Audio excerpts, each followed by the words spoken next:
हर foundation के बच्चे की एक कमजोरी है दोनों चैप्टर। कौन से दो चैप्टर? इन्वेंट्री, जिसका एक टॉपिक है इन्वेंट्री टेकिंग, और दूसरा NPO, not for profit organisation. और इन दोनों चैप्टर्स को इंट्रोडक्शन की कोई जरूरत नहीं है। आपको भी पता है कि ये दोनों चैप्टर्स कितने तरीके से आपको करने चाहिए, क्योंकि ये दोनों चैप्टर पेपर में 15 नंबर के आने वाले हैं मिनिमम, राइट। आज के इस वीडियो में मैं कवर करने वाला हूं आपके साथ 8 क्वेश्चन इन्वेंट्री टेकिंग के, मतलब 7 इन्वेंट्री टेकिंग के और एक एडजस्टेड सेलिंग प्राइस मेथड का। फीफो लिफो वेटेड एवरेज, उसमें कोई बच्चा नहीं फंसता, वो आप प्रैक्टिस कर लीजिएगा 2-4 क्वेश्चन। उसके अलावा मैं आपके साथ इस वीडियो में कवर करने वाला हूं एनपीओ के 5 सबसे इंपॉर्टेंट क्वेश्चन, जिसमें एक क्वेश्चन में हम बनाएंगे इनकम एंड एक्सपेंडिचर, एक में बनाएंगे हम रिसीट्स एंड पेमेंट, एक में बनाएंगे हम दोनों income and expenditure and receipts and payment, एक क्वेश्चन ऐसा जिसके अंदर कुछ स्पेशल एडजस्टमेंट है बैंक रिकंसिलिएशन स्टेटमेंट वाली, और एक लास्ट क्वेश्चन जिसके अंदर हम सब्सक्रिप्शन का वर्किंग नोट और कंज्यूमेबल आइटम का वर्किंग नोट बनाना सीखेंगे। यानी आज के इस वीडियो में हम 13 क्वेश्चन करने वाले हैं जो आपके पेपर में 15 नंबर के आसपास आने वाले हैं। तो इस वीडियो को जितनी बार जरूरत हो उतनी बार देखिए, पर ये क्वेश्चंस में मास्टर्स करके जाना, क्योंकि ये क्वेश्चन आपको पेपर में मार्क्स दिलवाएंगे। तो चलिए विदाउट वेस्टिंग टाइम शुरुआत करते हैं आज का वीडियो। नाउ सबसे पहले हम स्टार्ट करते हैं इन्वेंट्री चैप्टर को। इन्वेंट्री चैप्टर में आपको सबसे पहले यह समझना है कि इन्वेंट्री में सबसे इंपॉर्टेंट टॉपिक है इन्वेंट्री टेकिंग। अब इन्वेंट्री टेकिंग का मतलब क्या होता है? इन्वेंट्री टेकिंग का मतलब होता है फिजिकल वेरिफिकेशन करना, यानी कि फिजिकली जाना, अपने स्टॉक को काउंट करना और वो स्टॉक कितना है उसकी कॉस्ट को कंप्यूट करना। एक बार अगर आपके पास उसकी कॉस्ट आ जाती है तो उस कॉस्ट को आप अपने हिसाब से एडजस्ट करते हैं। एडजस्ट करने का क्या मतलब हुआ? अगर मान लो आपने इन्वेंट्री टेकिंग उसी दिन करी है फिर तो कोई टेंशन नहीं है, पर अगर आपने इन्वेंट्री टेकिंग बाद में करी है तो पहले का स्टॉक निकालने के लिए आप परचेजेस माइनस कर देते हैं और कॉस्ट ऑफ सेल्स को प्लस कर देते हैं। सेल्स क्यों नहीं? क्योंकि सेल्स सेलिंग प्राइस पे होती है और हमारे को स्टॉक किस पे रिकॉर्ड करना होता है? कॉस्ट पे। और अगर हमने इन्वेंट्री टेकिंग 31 मार्च से पहले ही कर ली है, यानी कि फिजिकल वेरिफिकेशन हमने पहले ही कर लिया है, तो इन दैट केस हम उसको वहां तक जाने के लिए परचेजेस ऐड कर देते हैं और उसमें से कॉस्ट ऑफ सेल्स माइनस कर देते हैं। उसके अलावा भी अगर वो कहते हैं कि यार ये स्टॉक इसके पास पड़ा है, ये स्टॉक उसके पास पड़ा है, जैसे कि कंसाइनी के पास स्टॉक पड़ा है तो प्लस कर देते हैं। अगर हमारा स्टॉक कस्टमर के पास पड़ा तो प्लस कर देते हैं। अगर हमारा स्टॉक ट्रांजिट में है तो हम प्लस कर देते हैं। अगर हमारे पास किसी और का स्टॉक पड़ा हुआ है, यानी कि हम खुद कंसाइनी है, किसी और का कंसाइनर का स्टॉक पड़ा है, तो वो माइनस कर देते हैं। तो ये सारी एडजस्टमेंट्स करने के लिए इन्वेंट्री टेकिंग जो है वो बहुत इंपॉर्टेंट बन जाता है। साथ ही साथ इसके बाद हमारे को कॉस्ट और NRV which ever is lower पे रिकॉर्डिंग करनी पड़ती है।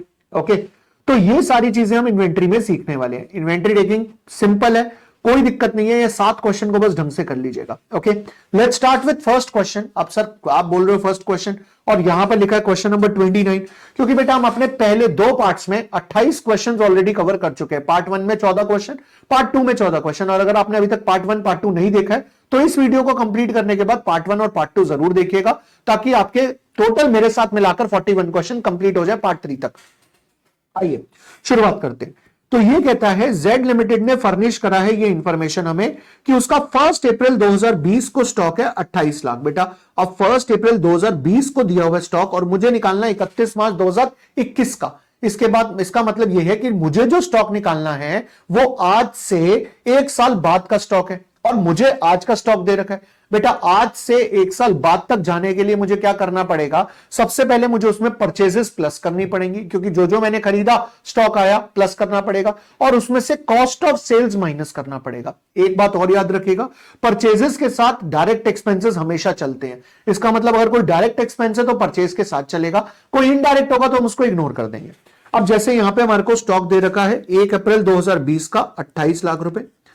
अब इसके बाद अगली ही लाइन में हमें परचेजेस और मैन्युफैक्चरिंग एक्सपेंस दिए हैं, दोनों मिलाकर 1,38,40,000 और मैन्युफैक्चरिंग एक्सपेंसेस दे रखे हैं 28 लाख।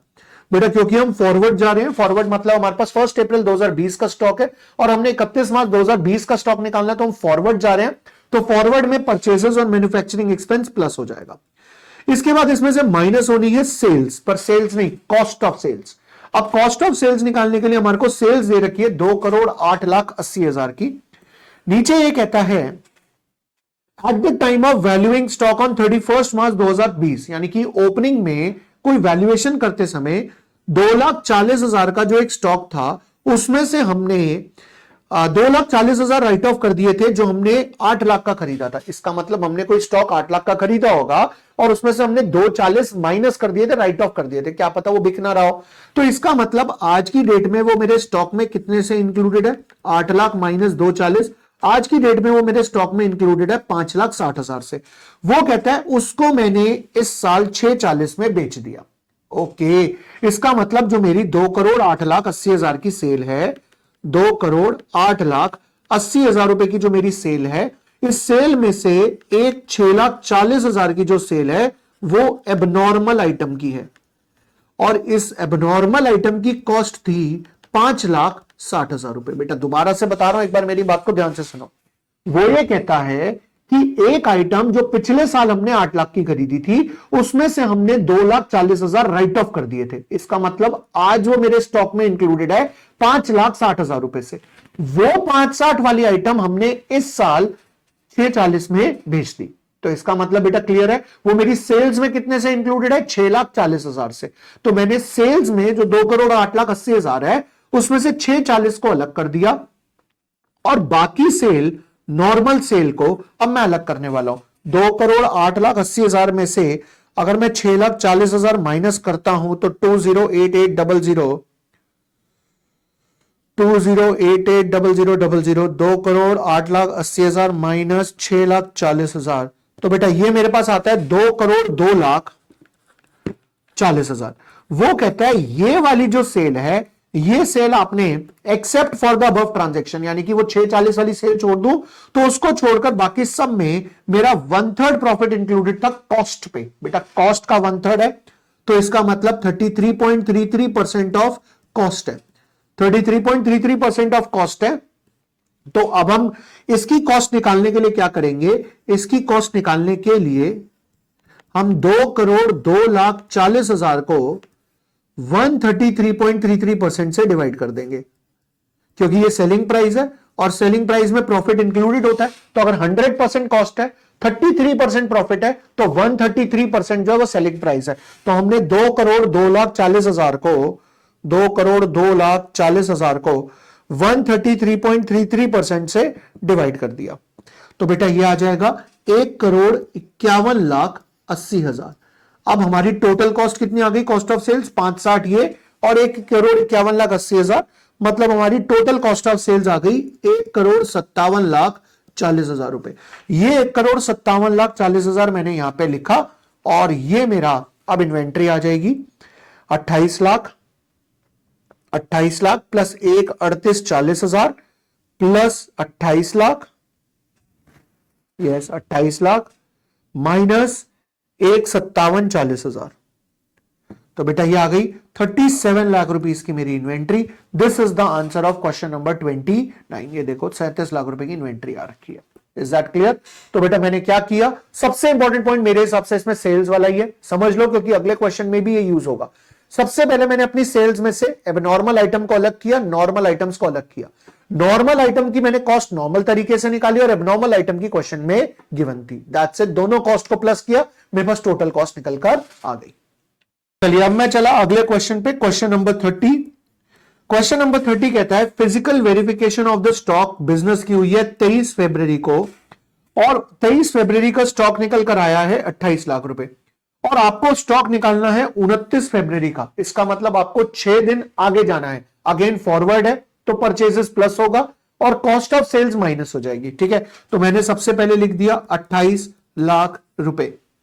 अब out of the goods Saint on consignment, हमने गुड्स भेजे थे कंसाइनमेंट पे, जिसमें से 2,30,000 के गुड्स अभी बिके नहीं है। बेटा इसका मतलब ये हो गया कि ये गुड्स हमने भेज दिए थे पर बिके नहीं है। दैट मींस ये गुड्स कंसाइनी के पास पड़े और कंसाइनी के पास जो भी गुड्स होते हैं वो कंसाइनी के नहीं होते, वो हमारे ही होते हैं। तो इसमें 2,30,000 रुपए ऐड हो जाएंगे।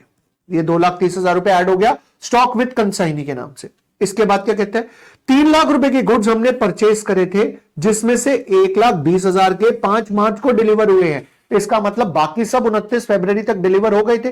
दैट मींस हमारी परचेजेस हो गई 1,80,000 रुपए। बेटा ये स्टॉक है कंसाइनी का, राइट, और ये हो गई हमारी परचेजेस। अब बेटा मेरी बात को ध्यान से सुनो, हमने गुड्स खरीदे थे 3 लाख के पर डिलीवर अभी तक 1,80 के हुए हैं। इसका मतलब 1,20,000 के कहां है सर? रास्ते में। बेटा रास्ते में है तो वो भी तो मेरा ही स्टॉक है, इसको हम बोलते हैं stock in transit. Stock in transit, तो वो एक 20 भी ऐड हो गया। तो सर क्या मैं 3 लाख इकट्ठे ऐड नहीं कर सकता? नहीं, क्योंकि ना अगर क्वेश्चन में फिजिकल स्टॉक निकालना आएगा यानी स्टॉक इन हैंड निकालना आएगा तो ना ही कंसाइनी का ऐड होगा ना ही इन ट्रांजिट का ऐड होगा। इन हैंड का मतलब है जो स्टॉक अभी मेरे पास है यहां पे वो, लेकिन अगर वो टोटल स्टॉक मांग रहा है तो फिर इन ट्रांजिट भी उसके अंदर ऐड होगा। देन इसके बाद sales were 13,60,000 which includes 3,20,000 sent on approval basis. बेटा हमने 13,60,000 रुपए की सेल करी थी जिसमें से 3,20,000 अप्रूवल बेसिस पे भेजे। चलो कोई बात नहीं, अप्रूवल बेसिस पे भेजे। बेटा आधे गुड्स इसमें से 29 फरवरी तक रिटर्न आ गए। 320 का आधा हो गया 160, 160 की सेल रिटर्न आ गई, मतलब सेल बच गई हमारी 12 लाख की। ठीक है बेटा, लेकिन 160 के गुड्स अभी भी कस्टमर के पास पड़े हैं और उसका अभी कोई इंफॉर्मेशन नहीं है। इसका मतलब ये क्लियर हो गया कि वो 160 के गुड्स जो कस्टमर के पास पड़े हैं वो भी मेरे ही गुड्स हैं 160 के, पर 160 जो है वो सेल्स वैल्यू है, हमें कॉस्ट प्राइस निकालना है। बेटा यहां पे कहता है goods were sold at cost plus 25%। इसका मतलब ये इसको हम डिवाइड करेंगे 125% से। 1,60,000 को 125% से डिवाइड किया तो ये आ गया 1,28,000 रुपए जो गुड्स कस्टमर के पास पड़े हैं हमारे। Is that clear? तो हमने क्या किया, जो गुड्स वापस आ गए वो तो सेल्स में से माइनस कर दिया, लेकिन जो गुड्स अभी भी कस्टमर के पास पड़े हैं हमने उसको 125% से डिवाइड किया। 1,28,000 रुपए हमारी कस्टमर के पास जो गुड्स पड़े हैं वो हमारे ही है, तो हमने वो निकाल लिया। अब बेटा मेरी सेल्स बच गई 12 लाख की। डन। वो कहता है हाउएवर गुड्स कॉस्टिंग रुपीज 2,40,000, वो गुड्स जिसकी कॉस्ट 2,40 है वो हमने 1.5 लाख में बेचा है। इसका मतलब इसमें से एक एबनॉर्मल सेल है 1.5 लाख की जिसकी कॉस्ट है 2,40,000 रुपए। बाकी बचे हुए जो 10,50,000 की नॉर्मल सेल है, ये नॉर्मल सेल हमने करी है डिवाइडेड बाय 125%, यानी 10,50,000 डिवाइडेड बाय 125%। बेटा अब अगर मैं 10,50,000 को डिवाइड करता हूं 125% से तो ये आएगा 8,40,000 रुपए। अब 2,40 प्लस 8,40 ये हो गया 10,80। तो यहां पर ये 10,80 कॉस्ट ऑफ सेल्स 10,80,000 माइनस हो जाएगा। तो अब हमने क्या किया, सिंपल सा फंडा, सबसे पहले परचेजेस को प्लस किया, उसके बाद हमने कंसाइनी के पास जो पड़ा था स्टॉक उसको प्लस किया, जो रस्ते में स्टॉक था इन ट्रांजिट उसको प्लस किया, जो कस्टमर के पास स्टॉक पड़ा था उसको प्लस किया, और कॉस्ट ऑफ सेल्स माइनस कर दी। और कॉस्ट ऑफ सेल्स कैसे निकाली? 13,60,000 रुपए की सेल्स थी, उसमें से 1,60,000 के गुड्स रिटर्न आ गए, माइनस कर दिए, बच गई 12 लाख। सारे गुड्स कॉस्ट प्लस 25% में बेचे हैं, सिर्फ एक सेल्स को छोड़ के। कौन सी वाली? 2,40 वाली, जो कितने में बेची है? 1.5 में। तो 1.5 हो गई एबनॉर्मल सेल और बाकी 10,50 हो गई नॉर्मल सेल। एबनॉर्मल की कॉस्ट है 2,40 और 10,50 की कॉस्ट है हमारी 8,40,000। टोटल कॉस्ट आ गई 10,80। इसके हिसाब से जो भी आएगा वो हमारा स्टॉक निकल आएगा। ये देखो मैं आपको दिखा देता हूं। सबसे पहले 28 लाख आया, ठीक है। उसके बाद 2,30 हमारा ऐड हो गया इसमें, अनसोल्ड गुड्स जो कंसाइनी के पास पड़े। परचेजेस 1,80 ऐड हो गई, गुड्स इन ट्रांजिट 1,20 ऐड हो गए, 1,28 की हमारी जो गुड्स कस्टमर के पास पड़े वो ऐड हो गए। इसके बाद कॉस्ट ऑफ सेल्स 12 लाख थी, उसका हमने कॉस्ट ऑफ सेल्स 10,80,000 थी, वो माइनस हो गई, 23,78,000 हमारा स्टॉक आ गया। बेटा ये है मेरा क्वेश्चन नंबर 30, जो कि दूसरा इंपॉर्टेंट क्वेश्चन है इन्वेंट्री का। चलिए अब चलते हैं अगले क्वेश्चन की तरफ। Question number 31।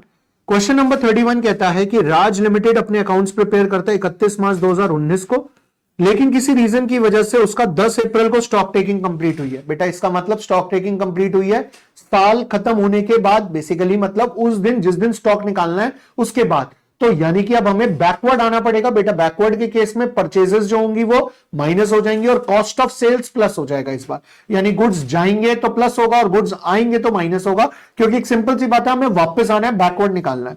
वो कह रहा है 1,25,000 का स्टॉक है। कह रहा है सेल्स बुक में एंटर होती है on the date of dispatch, यानी जिस दिन हम गुड्स भेजते हैं उस दिन एंटर होती है सेल्स, और सेल रिटर्न तब रिकॉर्ड होती है जब गुड्स आ जाते हैं। तो ठीक है, उसी दिन होनी चाहिए, कोई दिक्कत वाली बात नहीं है। लेकिन परचेज बुक्स में परचेज तब रिकॉर्ड होती है जिस दिन इनवॉइस रिसीव होता है। इसका मतलब गुड्स आए या ना आए आप उसे परचेज मान लेते हो, ये गलत है, ये स्कैम है। भैया परचेज तब मानना चाहिए जब हमारे पास गुड्स आ जाए, पर हम उसी दिन परचेज मान लेते हैं जब इनवॉइस आ जाते हैं। चलो ठीक है जी। अब हमारे पास स्टॉक दे रखा है 1,25,000 रुपए का।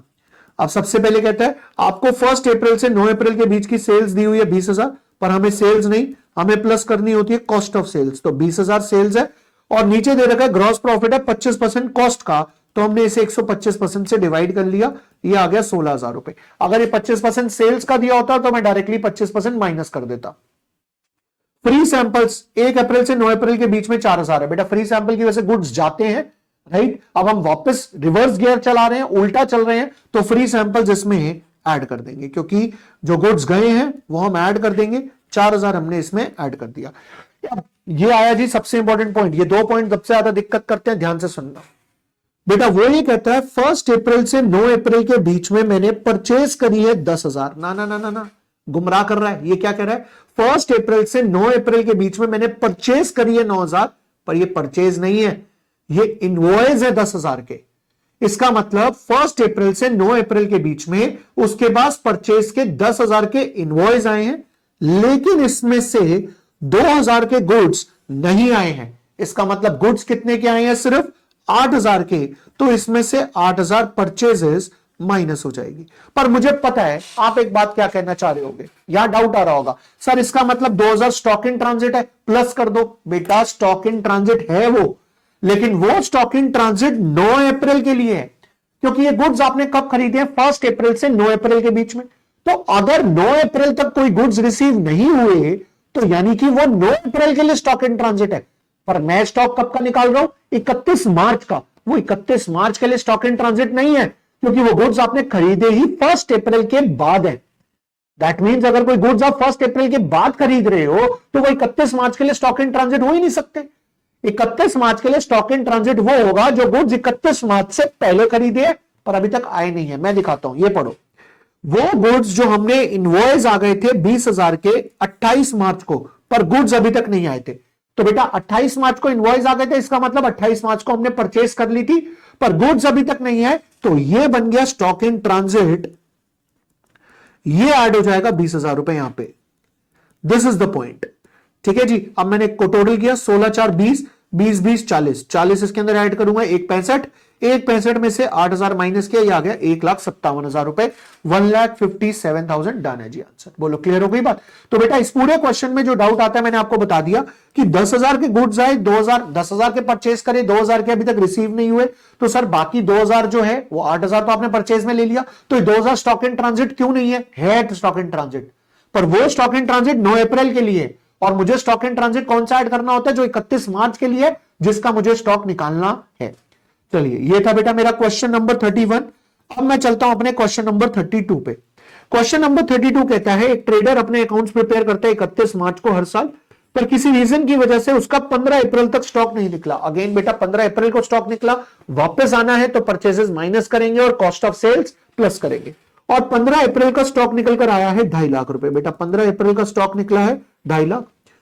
टोटल कॉस्ट ऑफ गुड्स उसके गोडाउन में 2.5 लाख के थे, डन हो गया। बेटा वो कहता है मैंने सेल करी 2,05,000, सेल्स तो इसमें प्लस होंगी पर सेल्स नहीं, कॉस्ट ऑफ सेल्स, तो 2,05,000 लिख देते हैं। अभी कॉस्ट की जब बात आएगी तो इसको एडजस्ट कर देंगे। बेटा इसमें 50,000 कैश सेल्स है, हाँ तो क्या हो गया, कैश सेल्स भी तो इंक्लूड होनी चाहिए, डन है।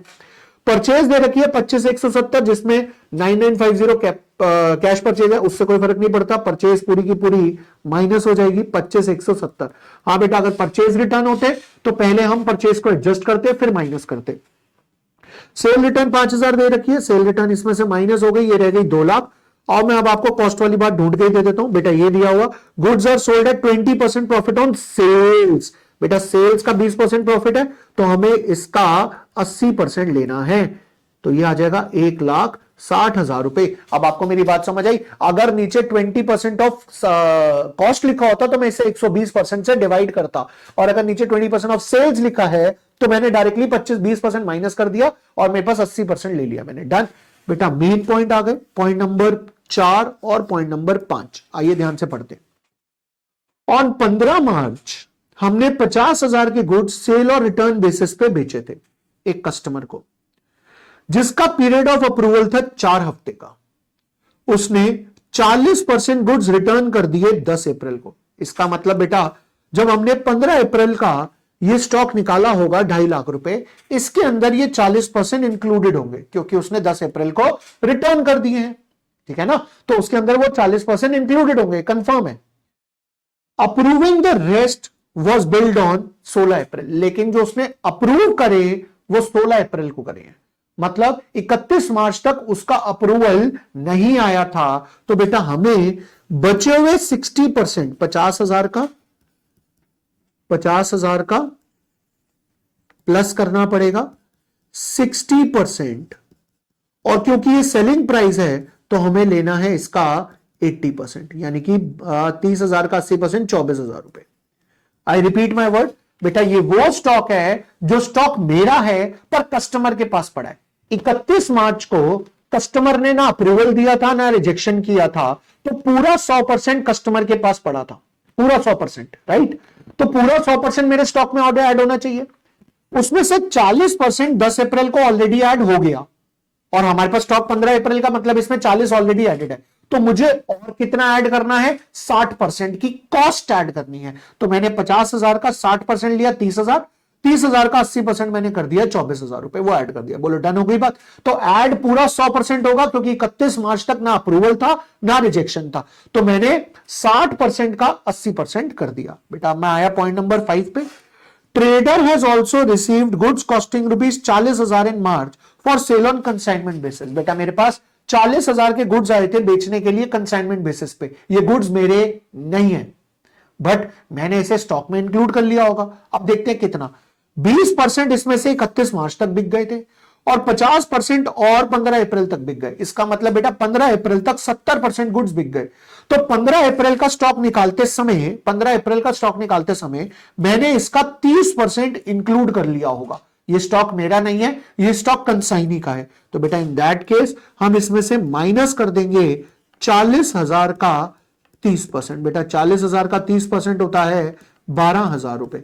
अब मैंने इसका देखा कितना आंसर आएगा, तो बेटा 2.5 लाख प्लस 1,60,000, ठीक है, माइनस 25,170 प्लस 24,000 माइनस 12,000।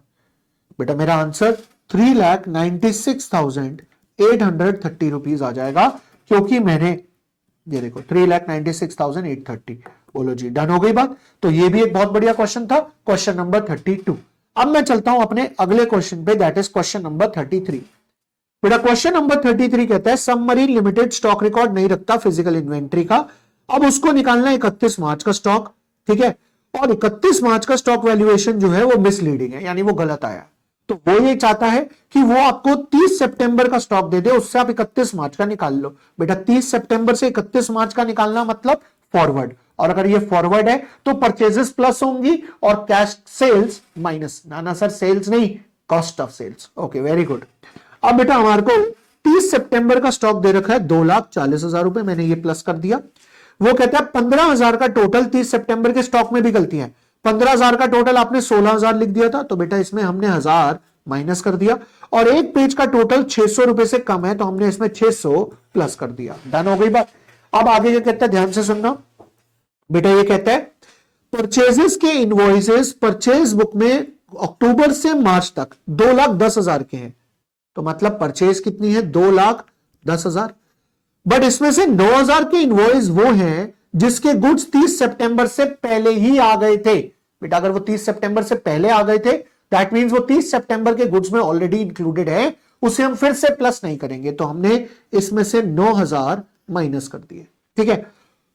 तो मतलब मुझे परचेज लेनी है, और क्या कहते हैं, इनवॉइसेस आए हैं अप्रैल में। बेटा इनवॉइस अप्रैल में आए हैं, इसका मतलब ये 2/10 में इनवॉइस इंक्लूडेड नहीं है, और इसके गुड्स आए थे मार्च में 12,000, तो बेटा गुड्स मार्च में आ गए थे तो 12,000 प्लस कर दे। सिंपल सी बात है यार, हमें ये लेना है कि अक्टूबर से मार्च के बीच में गुड्स कितने के आए हैं।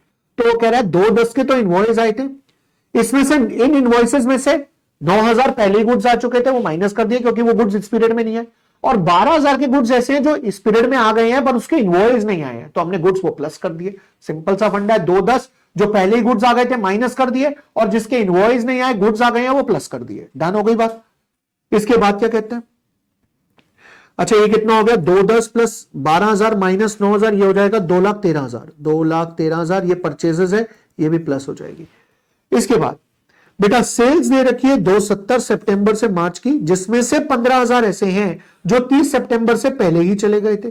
तो बेटा 270 में से हमने 15,000 माइनस कर दिए, क्योंकि हमने वो लेने हैं जो इस पीरियड में गए थे, और 12,000 के ऐसे हैं जो चले गए हैं बट उसका रिकॉर्ड नहीं लिया, तो 12,000 प्लस कर दिया। बट बेटा ये सेल्स है, इसको भी हमने कॉस्ट ऑफ सेल्स में कन्वर्ट करना है। फिर ये कहता है फाइनल क्वार्टर में 3,000 के गुड्स ऐसे हैं जो सेल रिटर्न आए हैं। बेटा सेल रिटर्न हमने इसमें से 3,000 माइनस कर दिया, और 25% ऑफ कॉस्ट दे रखा है, तो इसको 125% से डिवाइड कर दिया। बेटा 270 माइनस 18 प्लस 12, तो मतलब 270 में से 6 माइनस कर दिए, तो ये रह गया 264। 264 को मैंने डिवाइड किया 125% से, तो ये आ रहा है 2,11,200 रुपए, ये माइनस होगा। चलिए आइए टोटल स्टॉक निकाल कर देखते हैं। तो हमारा 240 का स्टॉक दे रखा है, 240। इसके बाद इसमें हमने 1000 माइनस करे, 600 प्लस करे, देन इसके बाद 2,13,000 प्लस करे, और इसमें से हमने माइनस कर दिए 2,11,200, तो ये 2,41,400 आना चाहिए। बेटा वही आ रहा है 2,41,400। ये हो गया मेरा क्वेश्चन नंबर 33। चलिए अब चलते हैं क्वेश्चन नंबर 34 पे। क्वेश्चन नंबर 34 ये कहता है closing inventory is valued bye zebra limited on generally accepted accounting principle. Stock taking 31 मार्च की पर कंप्लीट हुई है 10 अप्रैल। अगेन बैकवर्ड है तो purchases minus cost of sales plus 5,02,500 रुपए कॉस्ट दे रखी है। कंप्लीशन डेट यानी 10 अप्रैल को। At the end of the accounting year and till the date of the completion of stock taking sales दे रखी है हमारे को 20,625 रुपए। बेटा सेल्स प्लस करेंगे, सेल्स नहीं sir, cost of sales. Okay भाई ओके, तो 20,625 अभी इसको कॉस्ट में कन्वर्ट करेंगे। प्रॉफिट परसेंट है 33% ऑन कॉस्ट, तो इसको हम डिवाइड करेंगे 133.33% से। परचेसेस दे रखी है हमारे को 27,000, पर इसमें से 10% का ट्रेड डिस्काउंट है, मतलब 24,300 की परचेसेस हो गई हमारी, ये हम माइनस करेंगे।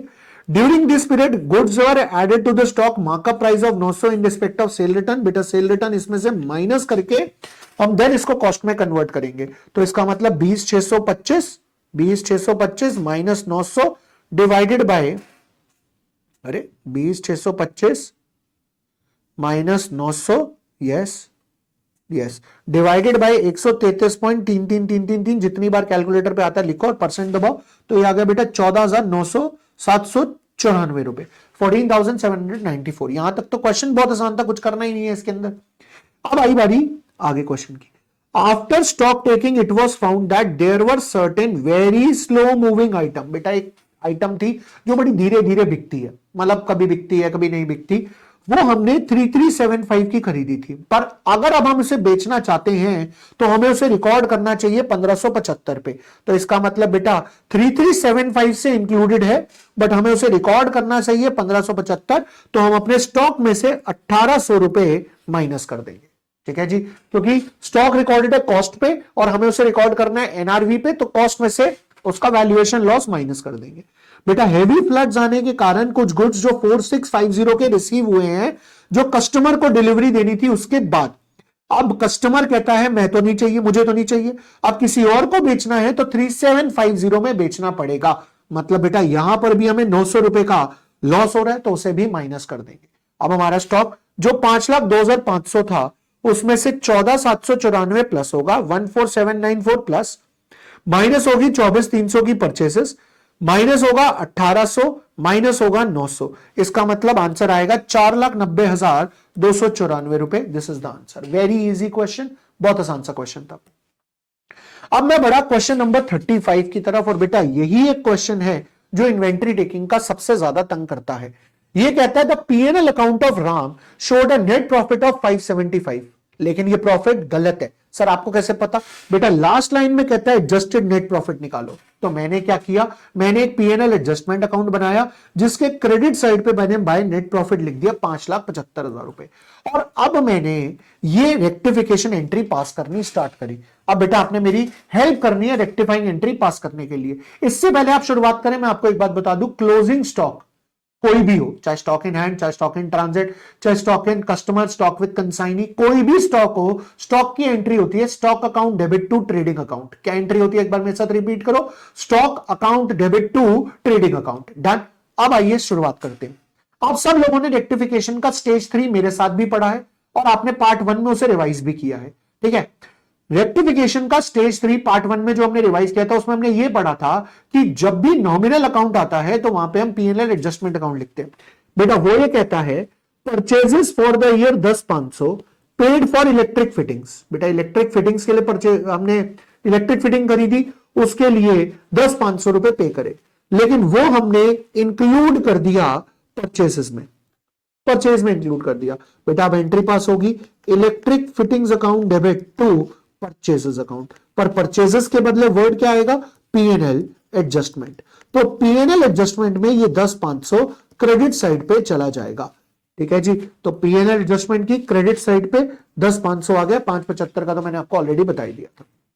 नेक्स्ट पॉइंट, राम ने 25,000 फ्री सैंपल्स बांट दिए, कोई एंट्री पास नहीं करी। बेटा फ्री सैंपल की एंट्री होती है free sample debit to purchases, right. कितने से, 25,000। देखा जाए तो अब फ्री सैंपल हो और परचेसेस दोनों ही नॉमिनल अकाउंट है, तो दोनों के बदले पीएनएल एडजस्टमेंट आएगा, तो मतलब ये पीएनएल एडजस्टमेंट में डेबिट भी होगा और पीएनएल एडजस्टमेंट में क्रेडिट भी होगा। तो बेटा मैं आपको दिखाता हूं, कायदे से तो नो एंट्री हम लिख सकते थे, बट यहां पर देखो पीएनएल एडजस्टमेंट 25,000 से डेबिट भी कर रखा है, 25,000 से क्रेडिट भी कर रखा है। डन हो गया जी, आगे बढ़ते हैं। बेटा 185 के इनवॉइस आ गए थे 29 मार्च को, पर गुड्स नहीं आए थे क्योंकि ये गुड्स इन ट्रांजिट था, और गुड्स इन ट्रांजिट की एंट्री होती है goods in transit account debit to trading, और ट्रेडिंग के बदले आएगा पीएनएल एडजस्टमेंट अकाउंट। कितने से, 185। तो देखो बेटा 185 आपका पीएनएल एडजस्टमेंट में क्रेडिट साइड पे आ गया बाय स्टॉक, क्योंकि ये गुड्स में इंक्लूडेड नहीं है, गुड्स इन ट्रांजिट बोल दिया हमने इसे। नेक्स्ट, सेल करी हमने 2,05,000 की, वह डिस्पैच्ड ऑन 27 मार्च, गुड्स भेज दिए थे सेल के, लेकिन सेल की एंट्री रिकॉर्ड नहीं करी मार्च में, अप्रैल में रिकॉर्ड करी। बेटा अप्रैल छोड़ो, मार्च में रिकॉर्ड नहीं हुई तो मार्च में रिकॉर्ड करेंगे, तो एंट्री पास होगी customer account debit to sales, customer debit to sales, पर सेल्स के बदले आ जाएगा पीएनएल एडजस्टमेंट। कितने से, 2,05,000 रुपए से, 2,05,000 से। तो बेटा देखो पीएनएल एडजस्टमेंट की क्रेडिट साइड पे बाय सेल्स आ गया 2,05,000। देन इसके बाद 55,000 की कॉस्टिंग वाले गुड्स हमने सेल और रिटर्न बेसिस पे भेजे थे मार्च में।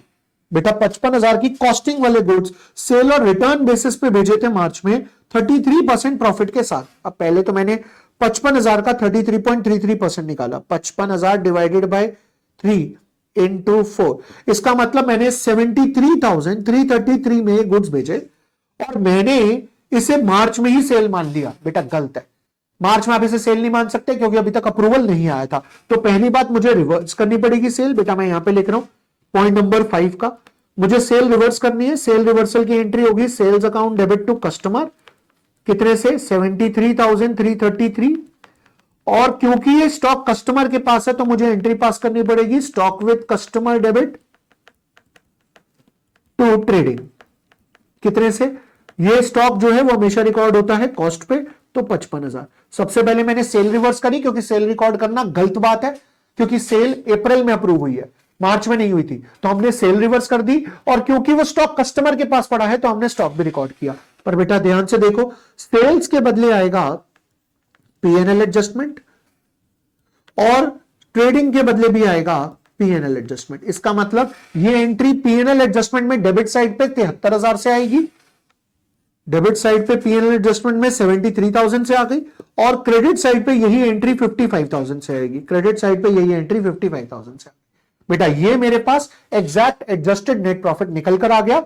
और अब रही बात स्टॉक की, तो स्टॉक जो मेरे को दे रखा था 2,55,000 का, इसमें ये 185 भी आएगा और इसके अंदर ये 55,000 भी आएगा जो कस्टमर के पास पड़ा है। इसका मतलब मेरा स्टॉक हो जाएगा 255 प्लस 185, 255 प्लस 185 प्लस 55, मेरा स्टॉक आएगा 4,95,000। बेटा ये 7वां सबसे इंपॉर्टेंट क्वेश्चन था इन्वेंट्री टेकिंग का। अब मैं बढ़ता हूं अपने लास्ट इन्वेंट्री के क्वेश्चन पे, that is adjusted selling price method. आइए क्वेश्चन नंबर 36। बेटा ये कहता है, पहले तो मैं आपको एडजस्टेड सेलिंग प्राइस मेथड का कॉन्सेप्ट समझा देता हूं। एडजस्टेड सेलिंग प्राइस मेथड कहता है, एडजस्टेड सेलिंग प्राइस मेथड कहता है कि एक तरफ निकाल लो कॉस्ट टोटल सभी गुड्स की, एक तरफ निकाल लो सेल्स टोटल सभी गुड्स का, चाहे बिके या ना बिके फर्क नहीं पड़ता। अब टोटल कॉस्ट और टोटल सेल्स निकाल लो, निकाल लिया। इन दोनों के बीच में आप जो भी कमाओगे वो होगा आपका प्रॉफिट। फिर आप इस प्रॉफिट को सेल्स से डिवाइड कर लो इनटू 100, तो ये आपके पास परसेंटेज ऑफ सेल्स आ जाएगा, यानी कि प्रॉफिट परसेंटेज आ जाएगी सेल्स की। अब आपका स्टॉक जो आपको सेलिंग प्राइस पे दे रखा होगा उसमें से ये परसेंटेज माइनस कर लेना, कॉस्ट प्राइस आ जाएगा। क्योंकि एडजस्टेड सेलिंग प्राइस मेथड का मतलब ही क्या है कि आपको अपने स्टॉक को जो सेलिंग प्राइस पे दे रखा है उसे कॉस्ट प्राइस पे एडजस्ट करना है। तो बेटा सबसे पहले क्या निकालनी है? Total cost. फिर क्या निकालनी है? टोटल सेल्स माइनस करके टोटल प्रॉफिट। फिर उस प्रॉफिट को सेल्स से डिवाइड करके परसेंटेज ऑफ सेल्स आ जाएगा। फिर स्टॉक में से उसे माइनस कर देंगे। और मैं आपको दिखाता हूं। सबसे पहले क्या? Total cost. बेटा आपने गुड्स रिसीव करे 15,75,500 के, इसमें 3% ट्रेड डिस्काउंट, 11% जीएसटी है। हम ये मान के चल रहे हैं कि जीएसटी नॉन रिफंडेबल है। तो अब हमने क्या करना है? 15,75,500 रुपए लिया, इसमें से 3% निकाला इसका, 15,75,500, इसका 3%, तो बेटा ये आ गया 47,265। ठीक है जी, ये वैल्यू बच गई 15,28,235 रुपए। अब बेटा मैंने इसका 11% निकाला जीएसटी के लिए, 1,68,106। ये आ गया 16,96,341 रुपए। बेटा इसके अंदर पैकिंग एंड ट्रांसपोर्टेशन 87,500 ऐड कर दिया, तो ये आ गया 17,83,841 रुपए। ये आ गई टोटल कॉस्ट, राइट। अब हम निकालेंगे टोटल सेल्स। बेटा 22,45,500 रुपए टोटल सेल्स है और 2,35,000 स्टॉक की सेल्स है। मतलब हम टोटल कितने में बेच पाएंगे पूरा स्टॉक? पूरा स्टॉक हम 22,45,500, ठीक है, प्लस 2,35,000। इसका मतलब मैं पूरा स्टॉक बेच दूंगा 24,80,500 रुपए। ओके, अगर आप ये पूरा स्टॉक 24,80,500 में बेच देते हो तो आप कितना प्रॉफिट कमाओगे? सर मैं प्रॉफिट कमाऊंगा 6,96,659 रुपीज। ओके, 6,96,659 रुपीज कमाऊंगा। ठीक है जी। ओके सर, ये 24,80,500 का कितना परसेंट होगा? तो मैंने इसको 24,80,500 से मल्टीप्लाई और 100 से डिवाइड और 100 से मल्टीप्लाई कर दिया, तो 24,80,500। बेटा ये आ गया 28.09%। इसका मतलब मैं 28.09% प्रॉफिट कमाऊंगा अपने सेल्स का। दैट मींस आपके 22,45,500 की सेल में भी 28% प्रॉफिट इंक्लूडेड है और आपके 2,35 में भी 28% का प्रॉफिट इंक्लूडेड है। तो हमने क्या किया? 2,35,000 के स्टॉक में से 28.09% माइनस कर दिया। तो बेटा ये आ जाएगा 2,35,000 का स्टॉक माइनस 28.09%, तो ये आ गया बेटा 1,68,988 rupees. This is the final answer. तो ये मेरे 8 क्वेश्चन इन्वेंट्री के यहां पे खत्म होते हैं। और बेटा अब मैं शुरू करने जा रहा हूं अपने 5 इंपॉर्टेंट क्वेश्चन एनपीओ के। अब इसे ध्यान से देखिएगा। तो चलिए जी शुरुआत करते हैं अपना सबसे पहला क्वेश्चन। ये सबसे पहला क्वेश्चन है जहां पर आपको income and expenditure account question में दे रखा है यूथ क्लब का, और इसके बेसिस पे आपको रिसीट्स एंड पेमेंट अकाउंट बनाना है। अब आप ये सोच रहे होंगे कि मैंने इसे क्वेश्चन नंबर 1 पे क्यों दिया, यानी कि सबसे पहले इसको दर्जा क्यों दिया। वो इसलिए कि पिछले 2 अटेम्प्ट से, जब से न्यू कोर्स आया है तब से पेपर में जो दोनों बार क्वेश्चन आया है एनपीओ का, वहां पर हमें receipts and payment account question में दिया होता था और हमें इनकम एंड एक्सपेंडिचर अकाउंट बनाना होता था। अगर आईसीआई चेंज करना चाहता है तो आईसीआई यही क्वेश्चन पेपर में देगा जहां पर इनकम एंड एक्सपेंडिचर क्वेश्चन में दिया होगा और रिसीट्स एंड पेमेंट अकाउंट बनाना होगा। तो इसीलिए क्वेश्चन इंपॉर्टेंट की लिस्ट में आना बिल्कुल जायज था। अब यहां पर आपको इनकम एंड एक्सपेंडिचर अकाउंट दे रखा है और नीचे हमारे को कुछ एडिशनल इंफॉर्मेशन दे रखी है जिसके बेसिस पे हमें रिसीट्स एंड पेमेंट अकाउंट और बैलेंस शीट बनानी है। अब सबसे पहले इंफॉर्मेशन हमें दी है सब्सक्रिप्शन की, तो हम क्या करेंगे? एक सब्सक्रिप्शन का अकाउंट बनाएंगे। ये सब्सक्रिप्शन का अकाउंट जो हम बनाएंगे ये जो हम सब्सक्रिप्शन का अकाउंट बनाएंगे, इसके साथ साथ हमने इससे पहले बना लिया होगा क्या, एक रिसीट्स एंड पेमेंट अकाउंट का फॉर्मेट, देन हमने बनाया होगा एक balance sheet, closing balance sheet का फॉर्मेट, देन वर्किंग नोट्स में हमने बनाया होगा स्टेटमेंट ऑफ अफेयर्स का फॉर्मेट, और अब मैं बनाने जा रहा हूं सब्सक्रिप्शन के अकाउंट का फॉर्मेट। ये मैंने जब सब्सक्रिप्शन के अकाउंट का फॉर्मेट बनाया तो जो ओपनिंग आउटस्टैंडिंग है 600 रुपए, वो डेबिट में आ जाएगा, यानी कि ओपनिंग आउटस्टैंडिंग डेबिट में आ गया 600 रुपए, और साथ साथ ये चला जाएगा स्टेटमेंट ऑफ अफेयर्स में एसेट साइड पे। Then subscription in received in advance का ओपनिंग बैलेंस दे रखा है 450, तो ये ओपनिंग एडवांस क्रेडिट साइड पे आ जाएगा 450 रुपए, और साथ साथ ये चला जाएगा रिसीट्स एंड पेमेंट अकाउंट, साथ साथ ये चला जाएगा ओपनिंग बैलेंस शीट में लाइबिलिटी साइड पे। Then subscription received in advance का क्लोजिंग बैलेंस, तो ये क्लोजिंग एडवांस आ गया, और साथ साथ ये क्लोजिंग एडवांस चला जाएगा आपका क्लोजिंग बैलेंस शीट में लाइबिलिटी साइड पे। और फिर सब्सक्रिप्शन आउटस्टैंडिंग यानी कि क्लोजिंग आउटस्टैंडिंग आ गया, तो क्लोजिंग आउटस्टैंडिंग आपको दे रखा है 750 रुपए, ये आपका चला जाएगा कहां पर, इनकम क्लोजिंग बैलेंस शीट में आपका एसेट साइड पे।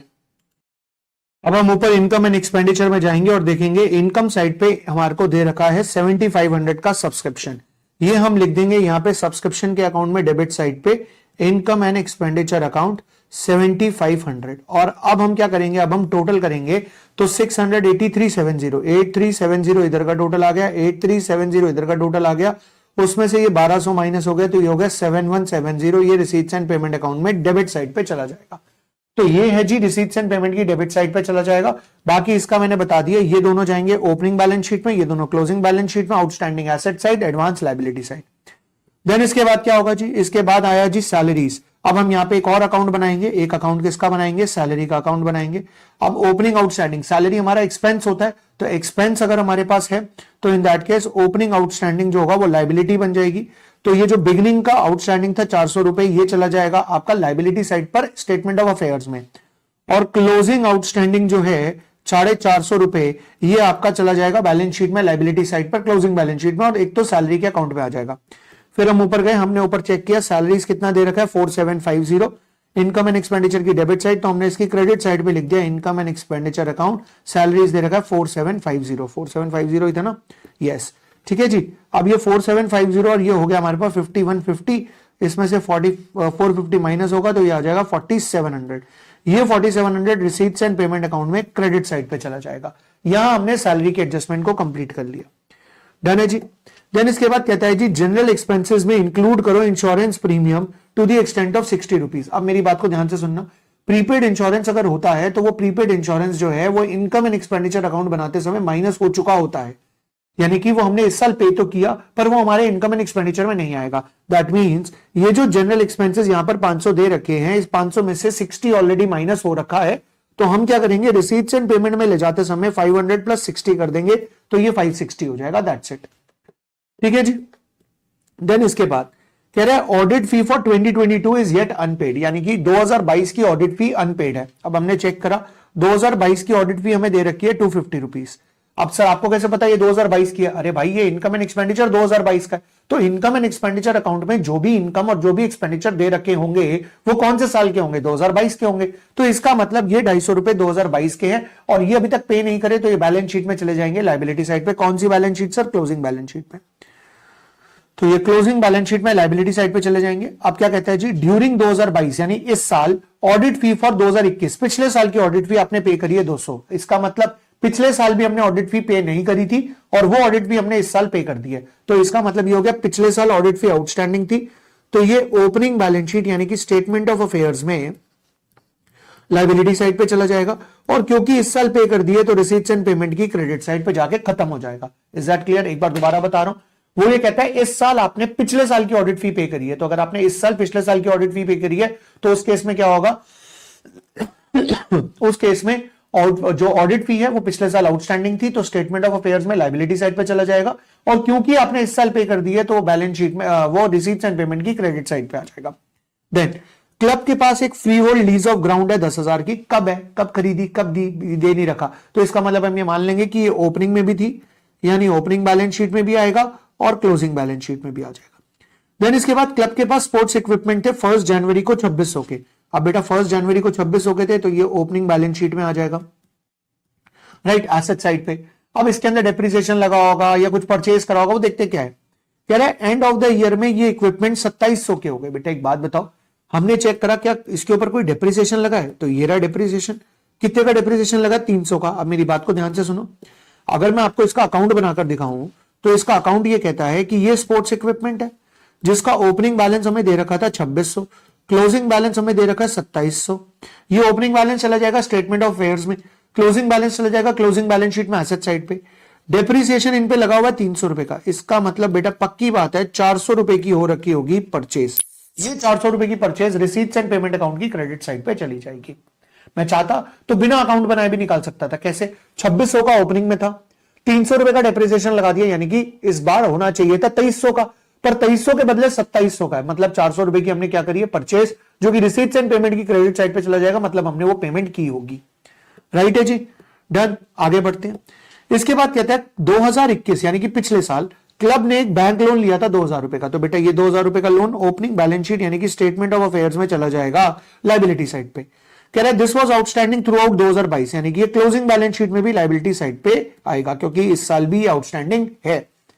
बेटा इसके बाद 31 दिसंबर 2022 कैश इन हैंड दे रखा है 1600 रुपए। 31 दिसंबर 2022 यानी कि कैश का क्लोजिंग बैलेंस, मतलब रिसीट्स एंड पेमेंट का क्लोजिंग बैलेंस आपको 2200 रुपए दे रखा है। तो यानी कि बैलेंस सीडी क्रेडिट साइड पे लिख देंगे और साथ साथ ये चला जाएगा क्लोजिंग बैलेंस शीट में।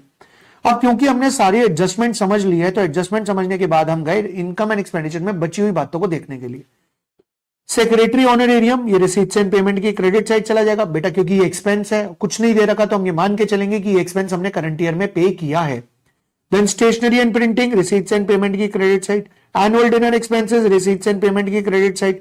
Interest and bank charges, receipts and payment की credit side. Surplus capital fund में ऐड, कैपिटल फंड में add. Entrance fees, receipts and payment की debit side. Contribution for annual dinner, receipts and payment की debit side. Annual sports receipt, meets receipt, receipts and payment की debit side पे। Right, ये हमने receipts and payment की debit side पे सब कुछ लिख दिया। बेटा इसके बाद हम सबसे पहले टोटल करेंगे रिसीट्स एंड पेमेंट का। जैसे ही आप रिसीट्स एंड पेमेंट का टोटल करोगे आपके पास ओपनिंग बैलेंस 75, ओपनिंग बैलेंस आ जाएगा 1390 और ये बैलेंसिंग फिगर करके आएगा। इस क्वेश्चन के अंदर opening balance receipts and payments का गिवन नहीं था, तो ये कैसे निकला? Opening balance sheet receipts and payments का हमने टोटल किया, बैलेंसिंग फिगर से हमारे पास ओपनिंग बैलेंस आ गया। ये 1390 रुपए हम ले जाएंगे स्टेटमेंट ऑफ अफेयर्स में। ये 1390 स्टेटमेंट ऑफ अफेयर्स में आए, इससे हमने टोटल करा तो हमारे पास कैपिटल फंड की बैलेंसिंग फिगर आ गई। ये कैपिटल फंड हम ले जाएंगे क्लोजिंग बैलेंस शीट में और वहां पे ले जाकर हम इसमें सरप्लस ऐड करेंगे तो हमारी बैलेंस शीट आपस में मैच हो जाएगी। तो बेटा ये क्वेश्चन नंबर 1 है हमारा, जो कि बहुत इंपॉर्टेंट है, एक बार आप इसे जरूर करिएगा। चलिए बढ़ते हैं अब अपने क्वेश्चन नंबर 2 पर। अब जो हमारा क्वेश्चन नंबर 2 है ना, ये क्वेश्चन है from the following balances and particulars of Republic college prepare income and expenditure account, और बैलेंस शीट बनानी है। ऑल्दो ये क्वेश्चन थोड़ा सा आसान है, राइट, पर इसे इंपॉर्टेंट क्वेश्चन की लिस्ट में लिखने का जो कारण था वो कारण ये था कि इस क्वेश्चन के अंदर ट्रायल बैलेंस दे रखा और उस ट्रायल बैलेंस के बेसिस पे हमारे को इनकम एंड एक्सपेंडिचर अकाउंट और बैलेंस शीट बनानी है। मैं आपको एक बात क्लियर कर दूं कि ऐसा क्वेश्चन जो है ना वो पूरे चैप्टर में सिर्फ एक ही है, और अगर हम इसे रिवाइज नहीं करके जाएंगे तो कहीं ना कहीं अगर ये क्वेश्चन गलती से पेपर में आ गया तो हम ये छोड़कर आ जाएंगे, हमसे नहीं होगा ये, राइट। तो इसीलिए इसे रिवाइज करना बहुत इंपॉर्टेंट था, इसीलिए मैंने इसे डाला है अपने इंपॉर्टेंट क्वेश्चन की लिस्ट में। पर इसकी सबसे अच्छी बात यह कि इसमें स्टेटमेंट ऑफ अफेयर्स बनाने की जरूरत नहीं है। क्यों जरूरत नहीं है? क्योंकि capital fund is already given in the question. तो अब यहां पर हमें क्या करना है, हमें सबसे पहले चलना है एडजस्टमेंट पढ़ने के लिए। तो आइए एडजस्टमेंट पढ़ते हैं। ये कहता है जी मटेरियल कंज्यूम करा हमने टीचिंग, रिसर्च, स्टूडेंट वेलफेयर और गेम्स और स्पोर्ट्स पे। अब ये मटेरियल कंज्यूम्ड हमें दे रखा है टोटल मिलाकर 3 लाख रुपए। ये जो 3 लाख रुपए का मटेरियल कंज्यूम्ड है ये चला जाएगा हमारा इनकम एंड एक्सपेंडिचर की डेबिट साइड पे। और इसके बाद हमने कंजम्पशन का नोट बनाया। कंजम्पशन का नोट होता है जहां पर हम परचेजेस लिखते हैं, परचेजेस, उस परचेजेस में हम ऐड करते हैं ओपनिंग स्टॉक, माइनस करते हैं क्लोजिंग स्टॉक, माइनस करते हैं कॉस्ट ऑफ सेल्स, तो ये हमारे पास आती है कंजम्पशन। ठीक है जी। अब क्वेश्चन क्या कहता है? क्वेश्चन ये कहता है कि परचेजेस ढूंढो कितनी है। तो हमने देखा जी परचेजेस हमें मिल जाए तो इससे अच्छी कोई बात ही नहीं है। तो ये हमें दे रखी है परचेजेस, 8 लाख की परचेज है और 3 लाख का ओपनिंग स्टॉक है। तो हमने यहां पे आके लिखा जी 8 लाख की परचेज है और 3 लाख का ओपनिंग स्टॉक है और 3 लाख की ही कंजम्पशन भी आ गई है। अब बारी आई सेल्स की, तो हम आए सेल्स पे, क्या हमें सेल्स दे रखी है क्वेश्चन में, तो ये दे रखी sales, sale sale sale sale sale sale sale, ढूंढेंगे, ढूंढने से सब मिलता है जी, कहीं आसपास ही दे रखी होगी, ये रहा जी, कॉलेज स्टोर की सेल्स, सेल्स दे रखी है 7.5 लाख रुपए। अब आपको भी ये बात पता है कि सेल्स नहीं लिखनी, हमने लिखनी है कॉस्ट ऑफ सेल्स। तो नीचे ये दे रखा था कि जो आप गुड्स सेल करते हो वो 10% होता है सेलिंग प्राइस का, 7.5 लाख का 10% होता है 75,000। ये जो 75,000 है बेसिकली जो आपने सेल करी है, सेल करी 7.5 लाख की, 7.5 लाख में से जो 75,000 है वो आपके इनकम एंड एक्सपेंडिचर की क्रेडिट साइड पे चला जाएगा, क्योंकि वो आपकी इनकम बन जाएगी। और बाकी बचा हुआ जो 675 है वो 675 हमने यहां पे लिख दिया। अब आप खुद देखिए, 8 और 3 कितना हो गया, 11, 11 में से 675 गई, आपके पास बचता है 425, पर आंसर आना चाहिए 3 लाख, तो इसका मतलब 1,25,000 रुपए का आपका क्लोजिंग स्टॉक है। ये 1,25 का क्लोजिंग स्टॉक जो है ये कहां चला जाएगा, आपका बैलेंस शीट में। तो आइए देखते हैं बैलेंस शीट में क्या हमारे पास कॉस्ट स्टॉक दे रखा है। तो बैलेंस शीट में हमारे पास स्टॉक दे रखा है, कहां दे रखा है, ये रहा जी स्टॉक। तो ये स्टॉक दे रखा मटेरियल एंड सप्लाईज का 1,25,000 रुपए। तो हमने सबसे पहले स्टॉक लिख लिया और साथ साथ हमने क्या करा, हमने 3 लाख रुपए की कंजम्पशन देखनी है। और मैं आपको 3 लाख की कंजम्पशन दिखाता हूं कहां दी हुई है, ये देखो जी, material and supplies consume 50,000 teaching में, 1.5 लाख रिसर्च में, ठीक है, 50 और 1.5 कितना हो गया, 2 लाख, उसके बाद 75,000 ये रहा, 25,000 ये रहा, तो यानी कि 1 लाख पूरा लिख दिया। और क्रेडिट साइड पे 75,000 की सेल्स भी लिखी हुई है, यानी कि जो जो लिखा था मैंने आपको मैच करवा दिया। डन है जी। इसके बाद क्या हुआ जी, इसके बाद जी अब आगे ये कहता है कि tuition fee receivable from the government for backward scholar classes. Basically government से हमने ट्यूशन फीस लेनी है, तो गवर्नमेंट से अगर हमने ट्यूशन फीस लेनी है तो इन दैट केस क्या होगा, ये हमारी ट्यूशन फी में ऐड हो जाएगा गवर्नमेंट ग्रांट के नाम से जो भी रिसीवेबल है। तो ये देखो ऊपर हमारे को ट्यूशन फीस दे रखी है 8 लाख रुपए, ये रही ट्यूशन फी रिसीव कितनी दी है, 8 लाख, पर हमने गवर्नमेंट से लेने थे 80,000, तो हमने इनकम एंड एक्सपेंडिचर की क्रेडिट साइड पे लिख दिया 8,80,000 रुपए, यानी वो 80,000 हमने अक्रूड इनकम की तरह इनकम में ऐड कर दिए और साथ में ले जाकर हमने बैलेंस शीट में इसे लिख दिया ट्यूशन फी रिसीवेबल के नाम से 80,000 रुपए। डन है जी। देन इसके बाद आगे बढ़ते हैं। इसके बाद ये हो गई जी हमारी कंडीशन एडजस्टमेंट नंबर 2 भी, 3 हमने कर ली। फोर्थ में कहता है जी बिल्डिंग प्लांट फर्नीचर और मोटर व्हीकल पे डेप्रिसिएशन लगाओ, 5, 10, 10, 20। आओ जी बेटा, बिल्डिंग है हमारे पास 16 लाख की, 5% हो जाएगा 80,000, प्लांट है 85,000, मतलब 8,50,000 है तो 10% आप 85,000, फर्नीचर 6 लाख तो 60,000, और मोटर व्हीकल 1,80,000 तो 36,000। तो अब मैं आपको दिखाता हूं इनकम एंड एक्सपेंडिचर की डेबिट साइड पे डेप्रिसिएशन, ये हो गया 80, 85, 60, 36। डन। और अब क्या होगा, ये जो डेप्रिसिएशन है ये प्रोविजन फॉर डेप्रिसिएशन में ऐड हो जाएगा, क्योंकि हमने ऑलरेडी प्रोविजन बना रखा है। तो बेसिकली अब क्या होगा, हम बिल्डिंग लिखेंगे 16 लाख बैलेंस शीट में जाके, और उसमें से डेप्रिसिएशन माइनस करेंगे 480 जो पहले से लगा हुआ है, और 80 जो मैंने लगा दिया, यानी कि 5,60,000 रुपए माइनस हो जाएगा। तो इस तरीके से बिल्डिंग और बाकी सारी एसेट्स आ जाएंगी। लो जी मैं आपको दिखा देता हूं, आ जाओ। ये देखिए जी, लैंड कितनी दे रखी है, 16 लाख, उस पर डेप्रिसिएशन 560, यानी 480 पहले से लगा हुआ था, 80 मैंने लगाया, तो टोटल कितना हो गया 560, वो 560 बाहर आ गया। सिमिलरली 850 का इक्विपमेंट था, उसके ऊपर पहले से लगा हुआ था 4,10,000, 5,10,000, 85 मैंने लगाया तो 595 हो गया। ये फर्नीचर, उसके ऊपर डेप्रिसिएशन लग गया, ये मोटर व्हीकल, उस पर डेप्रिसिएशन लग गया, यानी कि हमारा डेप्रिसिएशन चौथी एडजस्टमेंट भी डन हो गई। अब हमने क्या करना है, अब हमने बिंदास ऊपर जाना है और जो चीज जहां जानी चाहिए वहीं पे लिखेंगे। For example seminar and conference receipts income and expenditure में, consultancy receipts income and expenditure में क्रेडिट साइड पे क्योंकि हमारी इनकम है, सिक्योरिटी डिपॉजिट बैलेंस शीट में लायबिलिटी साइड पे, कैपिटल फंड बैलेंस शीट में लायबिलिटी साइड पे, रिसर्च फंड बैलेंस शीट में लायबिलिटी साइड पे, बिल्डिंग फंड बैलेंस शीट में लायबिलिटी साइड पे, प्रोविडेंट फंड बैलेंस शीट में लायबिलिटी साइड पे, government grants income and expenditure में credit side, donation income and expenditure में credit side, interest income and expenditure में credit side, hostel room rent income and expenditure में credit side, mess and receipts income and expenditure में credit side. आओ आगे, outstanding expense balance sheet में liability side. अब आपके मन में डाउट आ सकता है, सर ये एक्सपेंस में ऐड होगा? बिल्कुल नहीं होगा, because it is already given in the trial balance, that means ये एक्सपेंसेस में ऑलरेडी एडेड है, ये जस्ट लायबिलिटी है, इसको लायबिलिटी को अपने बैलेंस शीट में लायबिलिटी साइड पे डिस्क्लोज करना है। देन इसके बाद सैलरीज टीचिंग की income and expenditure debit side, research teaching income and expenditure debit side, scholarship income and expenditure debit side, student welfare income and expenditure debit side, repair and maintenance income and expenditure debit side, game sports expense income and expenditure debit side, miscellaneous expense income and expenditure debit side, research fund investment. अब आइए जी, ये हमें तीन तरह की investment दी है, ये तीनों इन्वेस्टमेंट बैलेंस शीट में एसेट साइड पे। सेमिनार एंड एक्सपेंसेस, ये दोनों एक्सपेंसेस हैं, ये जाएंगे इनकम एंड एक्सपेंडिचर की डेबिट साइड पे। लैंड जाएगी बैलेंस शीट में एसेट साइड पे। डन है जी। देन इसके बाद cash at bank and library, ये दोनों भी जाएंगे बैलेंस शीट में एसेट साइड पे। और इसी के साथ हमारी एडजस्टमेंट और ये क्वेश्चन दोनों यहां पे कंप्लीट हो जाएंगे। हम क्या करेंगे, सबसे पहले इनकम एंड एक्सपेंडिचर का टोटल करेंगे, उसमें से हमारा सरप्लस आएगा 3,19,000 रुपए, और ये 3,19,000 रुपए हम कैपिटल फंड में ले जाकर ऐड कर देंगे और उससे हमारा बैलेंस शीट मैच हो जाएगी। तो ये हमारा क्वेश्चन नंबर 2 था, जो कि मोस्ट इंपॉर्टेंट पार्ट का सेकंड क्वेश्चन था। अब बढ़ते हैं अपने क्वेश्चन नंबर 3 पे।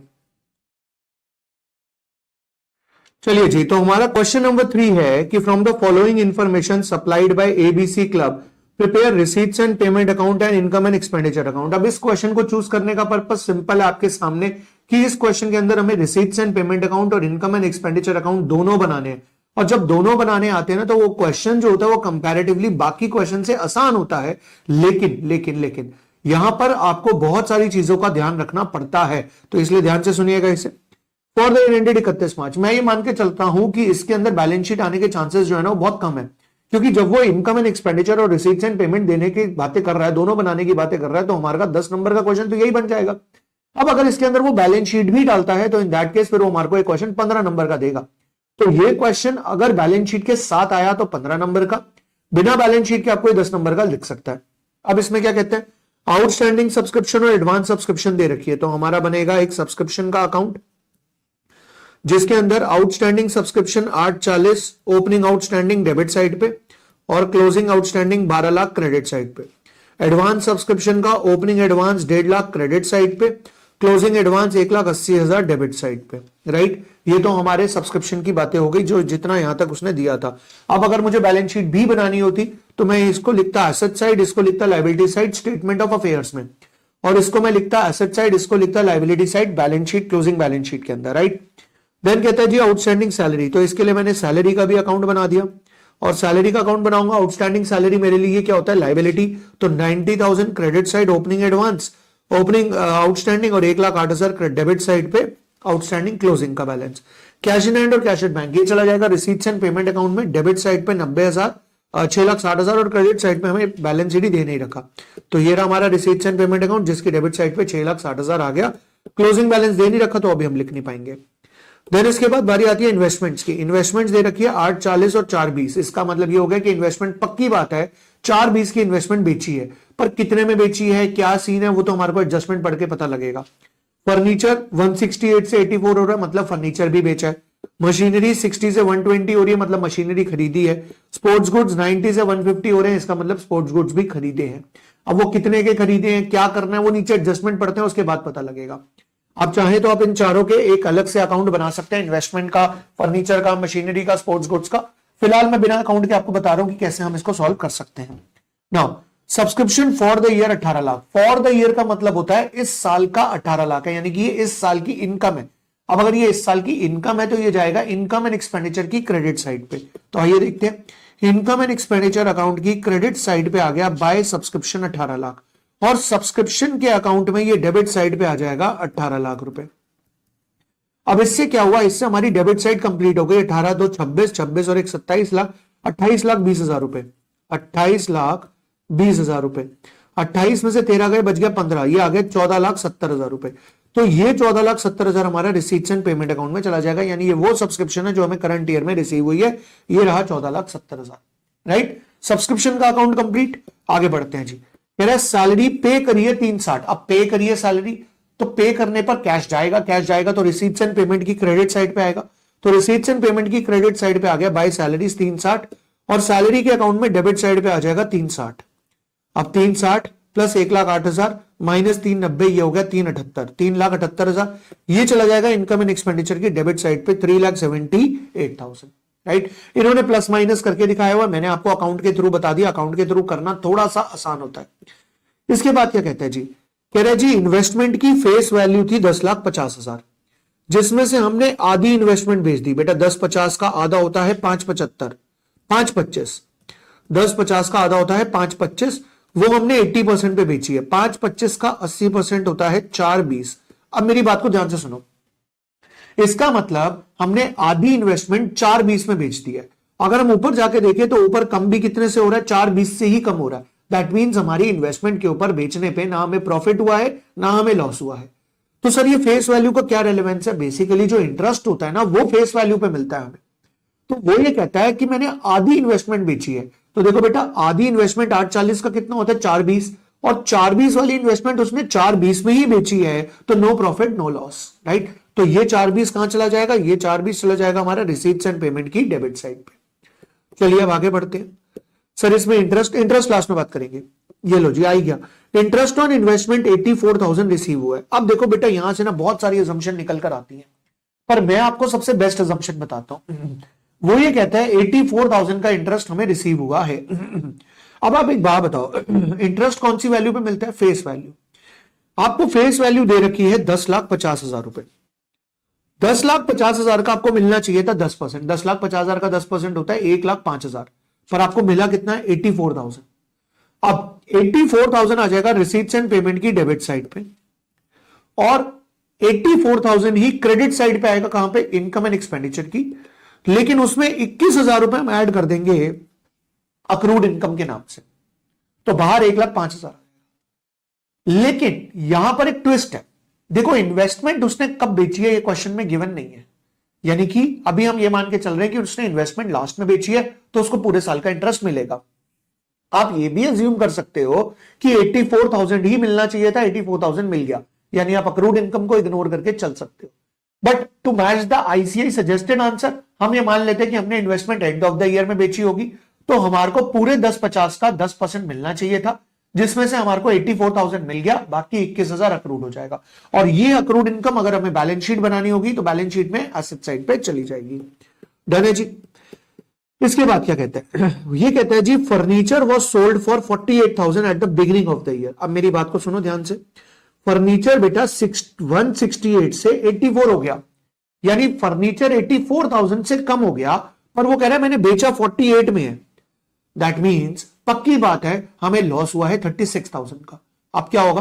क्योंकि हमने 48 में बेचा तो रिसीट्स एंड पेमेंट की डेबिट साइड पे 48,000 आएगा, और क्योंकि हमें 36,000 का लॉस हुआ है तो इनकम एंड एक्सपेंडिचर की डेबिट साइड पे loss on sale of furniture आ जाएगा 36,000। और बेटा वो ये कहता है कि ये फर्नीचर मैंने स्टार्टिंग में ही बेच दिया था, तो अब जो डेप्रिसिएशन लगेगा वो 84,000 के ऊपर लगेगा। 84,000 का कितना परसेंट डेप्रिसिएशन लगाना है फर्नीचर पे? 10%, तो 8400 डेप्रिसिएशन आ जाएगा इनकम एंड एक्सपेंडिचर अकाउंट में। सर एक बार दोबारा, ओके जी सुनो दोबारा से। देखो बेटा, वो ये कहता है कि फर्नीचर हमने 48 में बेचा है, जबकि फर्नीचर 168 से 84 पे हो गया, यानी कि फर्नीचर के अंदर कम हो रहे हैं 84, पर वो कह रहे हैं नहीं मैंने 48 में बेचा, तो इन दैट केस उसको 36,000 का लॉस हुआ है। अब जो 48 में बेचा वो 48 तो आ गया रिसीट्स एंड पेमेंट में, जो 36,000 का लॉस हुआ वो चला गया इनकम एंड एक्सपेंडिचर में, और क्योंकि उसने साल के शुरुआत में ही बेच दिया था तो डेप्रिसिएशन बचे हुए के ऊपर लगेगा, और बचा हुआ कितना? 84,000, उसका 10% मैंने डेप्रिसिएशन लगा दिया। डन है, आगे बढ़ते हैं। कह रहे मशीनरी और स्पोर्ट्स गुड्स हमने परचेज करे। हाँ वो तो दिख ही रहा है, 60,000 की मशीनरी परचेज करी है और 60,000 के स्पोर्ट्स गुड्स परचेज करे। तो ये जो परचेज किया है रिसीट्स एंड पेमेंट की क्रेडिट साइड पे 60,000 रुपए आ जाएंगे। डन। आगे क्या कहते हैं? वो कहता है 15% डेप्रिसिएशन लगाना है मशीनरी और स्पोर्ट्स गुड्स पे, लगा देंगे। लेकिन वो कह रहे हैं मशीनरी और स्पोर्ट्स गुड्स भी हमने लास्ट में खरीदे हैं, लास्ट में खरीदे हैं, इसका मतलब उसके ऊपर जो परचेज करा उस पर डेप्रिसिएशन नहीं लगेगा, ओपनिंग वाले पे लगेगा। यानी कि मशीनरी के ऊपर डेप्रिसिएशन लगेगा 6,000 का, 60,000 का 15% 9,000 रुपए, और 90,000 का 15% 13,500 रुपए। तो 9,000 रुपए का डेप्रिसिएशन लग गया और 13,500 रुपए का डेप्रिसिएशन लग गया। ठीक है जी, डन हो गई बात, यहां तक डन है जी, हम यहां तक बिल्कुल ओके हैं, कोई दिक्कत नहीं। आगे बढ़ते हैं। कहते हैं स्पोर्ट्स एक्सपेंसेस है 3 लाख रुपए, स्पोर्ट्स एक्सपेंसेस 3 लाख है, तो रिसीट्स एंड पेमेंट की क्रेडिट साइड पे आ जाएंगे और इनकम एंड एक्सपेंडिचर की डेबिट साइड पे आ जाएंगे। देन रेंट है 144, जिसमें से 12,000 आउटस्टैंडिंग है, इसका मतलब हमने पे किया 132, तो रिसीट्स एंड पेमेंट की क्रेडिट साइड पे 132 आ गया, इनकम एंड एक्सपेंडिचर की डेबिट साइड पे पूरा 144 आएगा। देन मिसलेनियस एक्सपेंस थे 30,000 के इनकम एंड एक्सपेंडिचर की डेबिट साइड पे और रिसीट्स एंड पेमेंट की क्रेडिट साइड पे। बेटा यहां पर हमारा receipts and payment account complete हो गया। आप ये देखो आपका बैलेंस शीट ही निकल कर आ जाएगा। अगर बैलेंस शीट बनानी होगी तो ये बैलेंस शीट ही चला जाएगा आपका क्लोजिंग बैलेंस शीट में। और हमारा इनकम एंड एक्सपेंडिचर अकाउंट भी कंप्लीट हो गया, जिससे अब आपका सरप्लस निकल कर आ जाएगा और ये सरप्लस जाकर क्लोजिंग बैलेंस शीट में कैपिटल फंड में ऐड हो जाएगा। तो ये क्वेश्चन करवाने का जो मेरा पर्पस था वो पर्पस ये था कि आपको ये क्लियर हो जाए कि हमारा कौन सी चीज कहां जाएगी अगर हमें इनकम एंड एक्सपेंडिचर और रिसीट्स एंड पेमेंट दोनों बनाने हो। राइट, ये था बेटा हमारा question number 3। Let's move on to the question number 4 now. तो जी क्वेश्चन नंबर 4 है हमारा, the following is the receipts and payment account of Mumbai club for the year ended 31 March 2021। अब ये जो क्वेश्चन है इसको इंपॉर्टेंट की लिस्ट में डालने का रीजन जो है, एक तो इसमें इनकम एंड एक्सपेंडिचर अकाउंट बनाकर दिखाना है, और इनकम एंड एक्सपेंडिचर अकाउंट बनाने का मैं ये समझता हूं कि ये थोड़ा सा डिफिकल्ट क्वेश्चन है, क्योंकि इसके अंदर ना ये दो एडजस्टमेंट है जो थोड़ा सा तंग करती हैं। तो मेरा फोकस सबसे पहले इन्हीं दोनों एडजस्टमेंट्स पर रहेगा और उसके बाद फिर मैं बाकी क्वेश्चंस को कवर, पूरे क्वेश्चन को कवर करूंगा। पहले मैं बात करता हूं इन दोनों एडजस्टमेंट पे, ध्यान से सुनिएगा जी। It's a very very important adjustment और इस क्वेश्चन के अंदर अगर तंग करती है तो वो यही एडजस्टमेंट तंग करती है। कहता है जी balance at bank as per passbook, balance at bank as per passbook.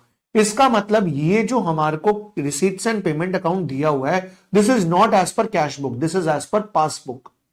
यानी कि जो एंट्री पासबुक में इस साल रिकॉर्ड हुई है ये वो है हमारे को दे रखा। अब हमारे को तो पासबुक नहीं चाहिए होता, हमें तो चाहिए होता है एज पर कैश बुक। तो वो क्या कहता है जी, पहली एडजस्टमेंट। बेटा दूसरी भी बहुत आसान है, पहली को ध्यान से सुन लो बस। Cheque unpresented being payment for repairs. इसका मतलब ये हुआ कि हमने एक चेक जो ओपनिंग यानी पिछले साल दिया था, हमने एक चेक जो पिछले साल दिया था वो चेक इस साल क्लियर हुआ है पासबुक में, और जो चेक हमने इस साल दिया है वो इस साल क्लियर नहीं हुआ, वो अगले साल क्लियर होगा। डन है जी। अब एक बात बताइए कि हम जब चेक देते हैं तो हम कैश बुक में रिकॉर्ड करते हैं उस साल में जिस साल में हम चेक देते हैं, पर पासबुक में वो रिकॉर्ड होएगा उस साल में जिस साल में वो क्लियर हुआ है। तो हमारा मैचिंग कॉन्सेप्ट खराब हो जाएगा। तो मैचिंग कॉन्सेप्ट को सही करने के लिए अब क्या करना है, सुनना है मेरी बात ध्यान से। वो ये कहता है कि ये 30,000 रुपए का चेक, ये 30,000 रुपए का चेक हमने पिछले साल दिया था, ओपनिंग में अनप्रेजेंटेड था। ओपनिंग में अनप्रेजेंटेड का मतलब यह कि हमने पिछले साल दे दिया था पर पासबुक में पिछले साल प्रेजेंट नहीं हुआ था। तो बेटा पासबुक में कब प्रेजेंट हुआ होगा, इस साल। पासबुक में कब प्रेजेंट हुआ होगा, इस साल। अब मेरी बात को ध्यान से सुनोगे, पहली बारी में समझ आएगा। बेटा अगर पासबुक में ये इस साल प्रेजेंट हुआ है तो इसका मतलब पासबुक में ये माइनस हुआ होगा इस साल, पर मैंने इसे माइनस कर लिया था पिछले साल ही। अब क्या करना है सर ये बताओ। आओ जी बताता हूं। क्योंकि ये रिपेयर्स का चेक है तो मतलब ये रिपेयर्स में इस साल ऐड हो रखा होगा, तो मैं इसे रिपेयर्स में से जाकर 30,000 रुपए माइनस कर दूंगा। तो 50 में से मैंने 30,000 रुपए माइनस कर दिए। क्यों? क्योंकि ये चेक पिछले साल का था, पिछले साल की बुक्स में आ चुका होगा, इस साल की बुक्स में दोबारा से नहीं आएगा। डन है जी।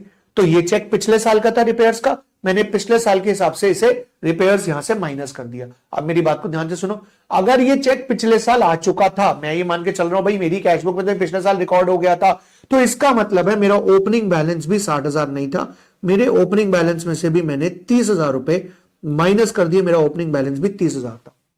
एक बार फिर से मैं ये मान के चल रहा हूं कि ये चेक अनप्रेजेंटेड था पिछले साल। अगर पिछले साल अनप्रेजेंटेड था इसका मतलब मेरी कैश बुक में ये पिछले साल रिकॉर्ड हो गया था। दैट मींस ये मेरी पिछले साल की रिपेयर्स में आ चुका है और मेरा पिछले साल का बैलेंस जो है वो 30,000 से माइनस हो रखा है, पर पासबुक में ऐसा नहीं था, तो मैंने उसे रिकॉर्ड करने के लिए पासबुक में 30,000 माइनस कर दिए और इस साल की रिपेयर्स में से उसे हटा दिया। बोलो डन हो गई बात। अब अगले पॉइंट पे आते हैं। वो ये कहता है कि ये 25,000 ऐसा है जो इस साल का है पर पासबुक में रिकॉर्डेड नहीं है। तो बेटा अगर पासबुक में रिकॉर्ड नहीं है तो मुझे रिकॉर्ड करना पड़ेगा। अब जब मैं रिकॉर्ड करूंगा तो क्रेडिट साइड पे जो रिपेयर्स का बैलेंस है वो 25,000 से बढ़ जाएगा और कैश का बैलेंस 25,000 से कम हो जाएगा। यानी करंट अकाउंट में 20 में से 25 माइनस करूंगा तो -5,000 बच जाएंगे। That's it. अगर आपको यह समझ आ गया तो आप ये समझ लो आपको एक क्वेश्चन समझ आ गया। इसके बाद क्या करना है आइए देखते हैं। बेटा सबसे पहले सब्सक्रिप्शन दे रखा है, दैट मीन सब्सक्रिप्शन का अकाउंट बनेगा। ड्यू की बात बोल रहा है तो ये एसेट है, 15,000 डेबिट में जाएगा और स्टेटमेंट ऑफ अफेयर्स में एसेट साइड पे, 10,000 क्रेडिट में आएगा और स्टेटमेंट ऑफ अफेयर्स में क्लोजिंग बैलेंस शीट में एसेट साइड पे। फिर यहाँ पे सब्सक्रिप्शन दे रखी है 2.5 लाख रुपए, यहाँ पे क्रेडिट साइड पे आ जाएगा सब्सक्रिप्शन 2.5 लाख और इनकम एंड एक्सपेंडिचर अकाउंट में आपका चला जाएगा 2,45,000 रुपए, 2,55,000, 45 ही जाएगा यार, सही है, 2,45,000 रुपए ये इनकम एंड एक्सपेंडिचर में चला जाएगा। आइए देखें इनकम एंड एक्सपेंडिचर में 2,45,000 रुपए सब्सक्रिप्शन गई हुई है। फिर इसके बाद बेटा अमाउंट ड्यू फॉर प्रिंटिंग दिया, तो मैंने प्रिंटिंग का भी अकाउंट बना दिया। प्रिंटिंग 10,000 रुपए ओपनिंग क्रेडिट साइड पे आएगा और बैलेंस स्टेटमेंट ऑफ अफेयर्स में लायबिलिटी साइड पे 8,000 यहाँ पे क्रेडिट साइड पे डेबिट साइड पे आ जाएगा और बैलेंस शीट में लायबिलिटी साइड पे आएगा। देन प्रिंटिंग के कितने पैसे पे करें हैं, तो ये रहा बेटा प्रिंटिंग के पे करें हमने 30,000 रुपए।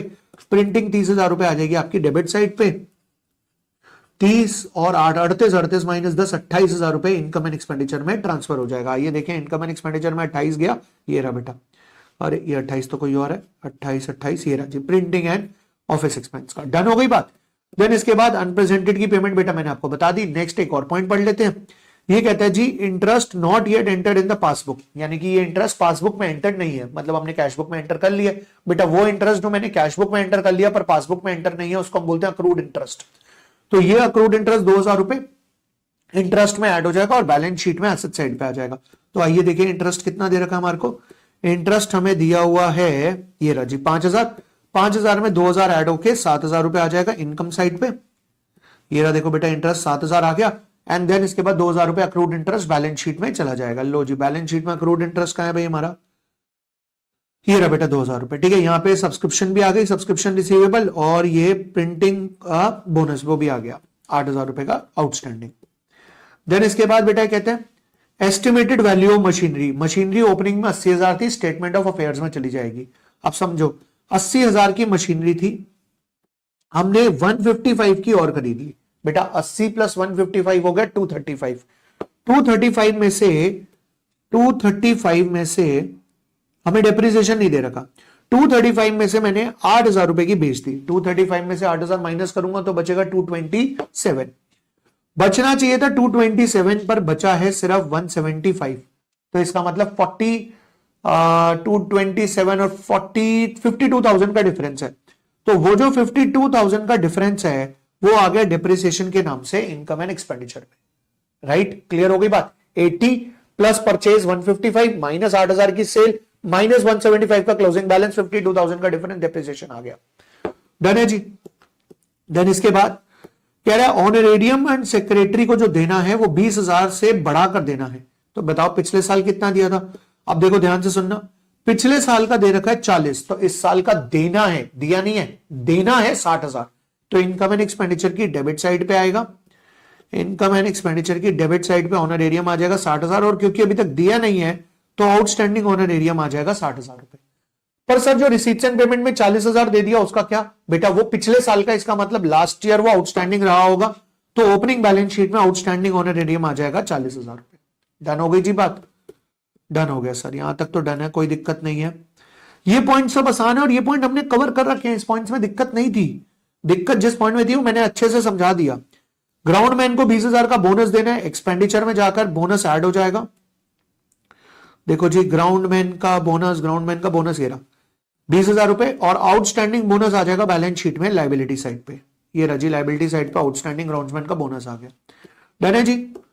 देन इसके बाद that's it, income and expenditure बनाना है। अब क्या आएगा बेटा, अब ये कैश जाएगा ओपनिंग बैलेंस शीट में, ये भी जाएगा ओपनिंग बैलेंस शीट में, ये भी जाएगा ओपनिंग बैलेंस शीट में। कितने से, 30,000 से।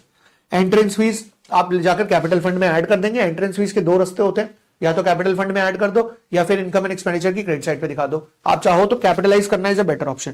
कंट्रीब्यूशन इनकम एंड एक्सपेंडिचर की क्रेडिट साइड पे, bar room receipts income and expenditure की क्रेडिट साइड पे, proceeds from club night income and expenditure की क्रेडिट साइड पे, groundsman fee income and expenditure की debit side, rent of ground income and expenditure की debit side, club night expenses income and expenditure की debit side. Repairs जो आएगी वो 50 minus 30 यानी कि 20 प्लस 25 45,000 से आएगी। आइए चेक करवा दूं मैं आपको। रिपेयर एंड मेंटेनेंस ये देखिए कितने से आ रहे रिपेयर्स टू इक्विपमेंट 45,000 से। डन हो गई जी बात। देन इसके बाद ये जो बैलेंस है पासबुक में, ये सेविंग अकाउंट जाएगा एसेट साइड पे, cash in hand asset side पर, ये जो करंट अकाउंट का -5,000 का बैलेंस है ये लाइबिलिटी साइड पे चला जाएगा। तो करंट अकाउंट का 5,000 का बैलेंस लाइबिलिटी साइड पे चला गया और ये क्वेश्चन हमारा क्वेश्चन नंबर 4 कंप्लीट हो गया। आइए जी क्वेश्चन नंबर 5 देखते हैं। क्वेश्चन नंबर 5 मैंने यहां पे रखने का कारण ये है कि अगर गलती से कोई छोटा क्वेश्चन आता है, कोई भी छोटा सा क्वेश्चन की यार चलो 5 नंबर का क्वेश्चन दे देते हैं बच्चों को, इस बार पूरा क्वेश्चन नहीं देते एनपीओ का, तो 5 नंबर के लिए जो क्वेश्चन बढ़िया सा बनता है वो ये वाला क्वेश्चन है, जहां पर आपको दो चीजें निकालकर दिखानी है, एक तो कंजम्पशन और एक सब्सक्रिप्शन का अमाउंट। आइए बेटा मैं आपको बता देता हूं कैसे निकलेगा। ये मैंने बनाया एक सब्सक्रिप्शन का अकाउंट जिसका ओपनिंग स्टॉक, ये तो स्टॉक है सॉरी, सब्सक्रिप्शन का opening balance due, opening due 11,250 debit में आएगा और क्लोजिंग ड्यू 16,500 क्रेडिट में आएगा। ओपनिंग एडवांस 9,000 क्रेडिट में आएगा और क्लोजिंग एडवांस 5,250 डेबिट में आएगा। देन इसके बाद सब्सक्रिप्शन रिसीव्ड है 375 का सब्सक्रिप्शन रिसीट्स एंड पेमेंट में डेबिट होता है तो यहां क्रेडिट हो जाएगा। तो बेटा बचा हुआ जो बैलेंस है वो आपका इनकम एंड एक्सपेंडिचर में चला जाएगा। हमारा पहला पॉइंट यही था कि बताओ इनकम एंड एक्सपेंडिचर में कितना सब्सक्रिप्शन जाएगा, हमने बता दिया। डन है जी। देन इसके बाद स्टॉक की बात कर रहे हैं तो पहले उसके लिए हमें बनाना पड़ेगा या तो क्रेडिटर्स का अकाउंट बना लो या फिर मैंने आपको कहा था स्टेटमेंट बना लो, जैसा आपका मन करे। मैं आपको अकाउंट बनाकर दिखा रहा हूं। बेटा क्रेडिटर्स की बात करें तो क्रेडिटर्स का जो ओपनिंग ड्यू है वो 67,500 है, तो क्रेडिटर का ड्यू 67,500 और क्रेडिटर का क्लोजिंग ड्यू 97,500। सर जैसे ही आपने ये दो अकाउंट बनाए ना, मन में एक सवाल आ गया, सवाल ना आए आपके मन में उसको मैं पहले क्लियर कर देता हूं। मेरी यही आदत है। क्या सर यहां तो ड्यू आप डेबिट और क्रेडिट में लिख रहे थे, यहां क्रेडिट और डेबिट। अरे मेरे भाई सब्सक्रिप्शन मेरी इनकम होती है और इनकम का आउटस्टैंडिंग या इनकम के ड्यूज एसेट्स होते हैं और क्रेडिटर मेरे लिए लाइबिलिटी है, लाइबिलिटी का ड्यूज क्रेडिट होता है। भाई प्लीज कंफ्यूज नहीं होने का। ओके चलिए बेटा इसके बाद क्रेडिटर को पेमेंट करी 2,25 की, क्रेडिटर को पेमेंट करी तो डेबिट साइड पे आएगा रिसीट्स एंड पेमेंट 2,25। अब आप खुद ही देख लो ना, यहाँ पे रिसीट्स एंड पेमेंट क्रेडिट में आ रहा है क्योंकि यहां सब्सक्रिप्शन रिसीव होती है और यहाँ पे क्रेडिटर को पेमेंट होती है। फर्क है भाई दोनों में।